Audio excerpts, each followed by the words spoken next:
progress, failing to develop her endowment of young people, adding that those that were able to break even are faced with harsh economic realities that are hostile to the development of entrepreneurship. We, the entrepreneur, we are no longer comfortable with the interest rate. Instead of the government to assist the captains, the owners of industry in giving them free interest loan so that they can take more young school leavers that are roaming about our streets. So in the course of giving them soft loan that will be interest free, it will reduce joblessness, it will reduce insecurity, and it will portray the nation and its inhabitants to the faces of the entire world as a nation that have focus, that a nation that is looking up to better future for the nation and the entire Nigerians. The respondents spoke on the need for a collective effort from all stakeholders to salvage the situation and ensure that the future of the youth are secured, expressing fears that if the situation is left unattended to, the youthful population of Nigeria that should be a blessing may turn to a burden. It's a call for concern, and it's something that we should all rise up and occupy our position and our roles to help these children. They don't know where they are going, and we have to channel them very well. Don't continue to build glass houses and abandon these children. If you continue building glass houses, by the time you send your children to abroad, they come back. These are the problems that will face them and they are facing, because it will not allow them to enjoy whatever they have worked for or you have worked for. Run away from drugs. It is always good to work. Very hard work is better than hard drug. And once you have done that, perseverance is there. You'll be surprised that you think there is no, I've been doing this thing, time in, time out. With time, we just get the breakthrough. Of course, majority will run away from whatever they are doing when they were about getting to the breakthrough, and that will be the end of the story. And the parent too, we should monitor our children. It's important, very, very important. Some parents, they are God-fearing, they are doing well, doing good, but their children, they are not doing well at all. They added that any nation that fails to empower the youth and make them skilled and productive to assume leadership positions in the future is already planning to fail. Oluchi Amuda for Deadline. Both the conventional and social media space were awash with the news of the death of the greatest football legend ever produced in this century, Edson Arantes do Nascimento, popularly known as Pelé.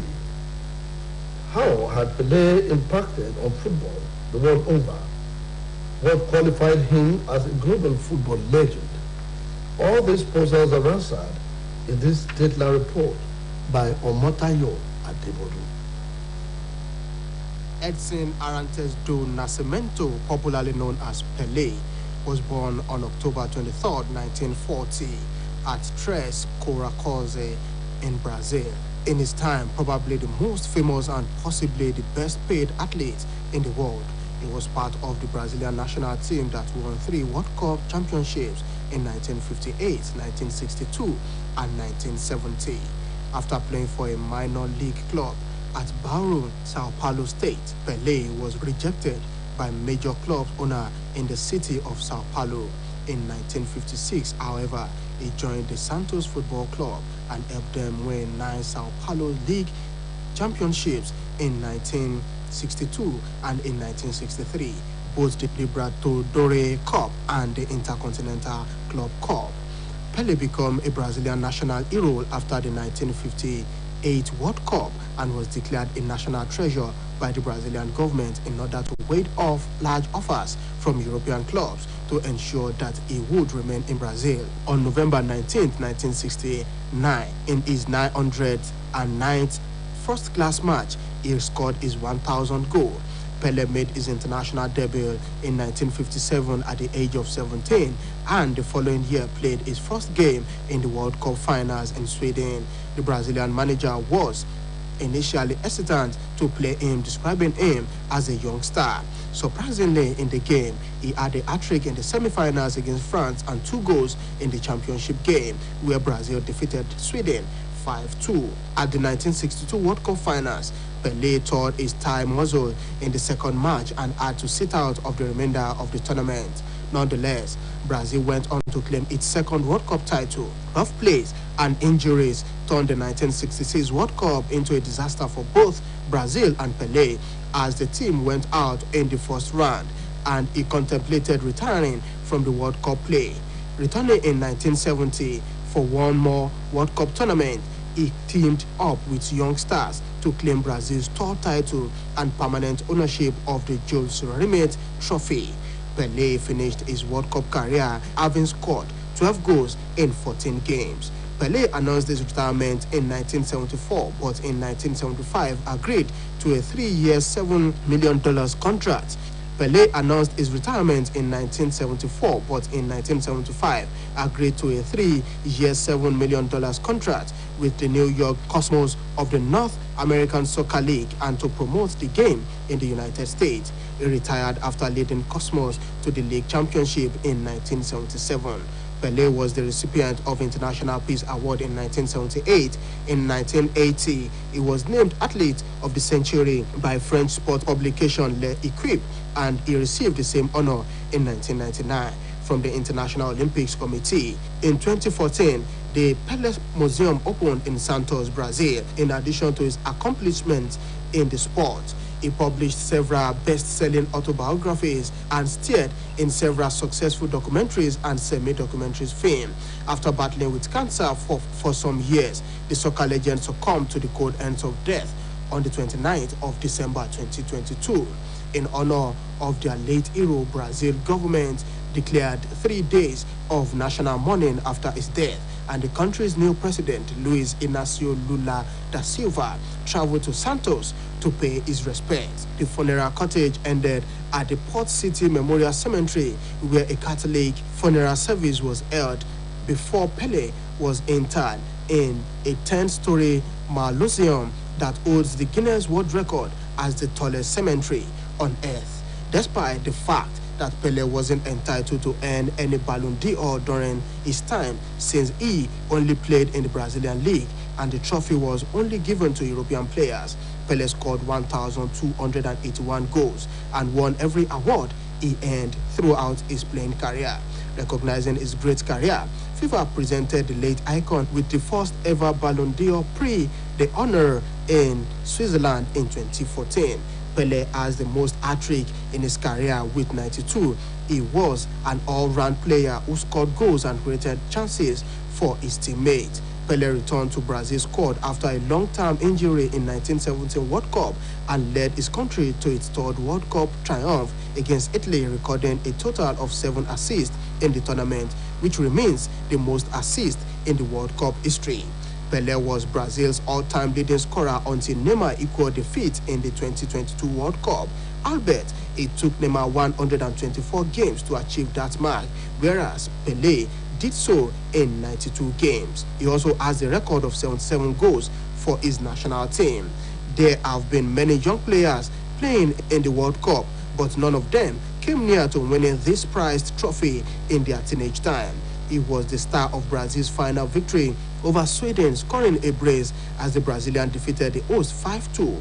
And if any player were to beat his record, he would have to lead his side to World Cup success alone at the age of 17. Pelé remains the only player to win the World Cup 3 times. At just 17, he handed them the first ever trophy in 1958, followed by another World Cup win in 1962, and 8 years later, Pelé inspired Brazil to their third World Cup trophy in 1970, and to this day remains the only player to have won the World Cup 3 times. It has been Omotayo at the Bodun reporting.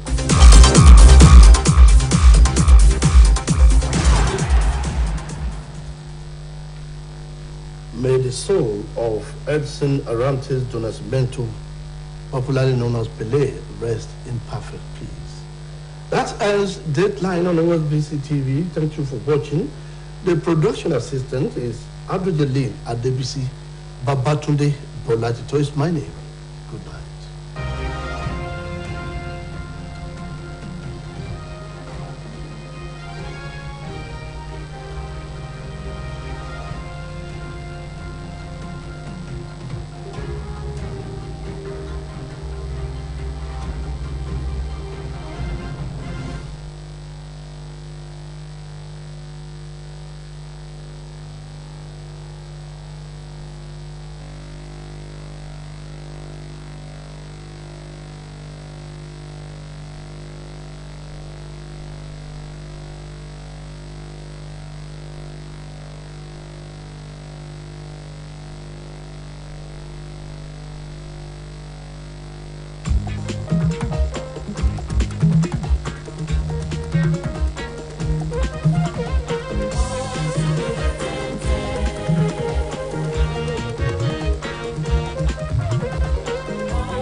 ká gbé Ọ̀ṣun lárugẹ. Ọ̀ṣun kó dàgbà ó di kí araba. Tiwantiwa ní ìpínlẹ̀ Ọ̀ṣun.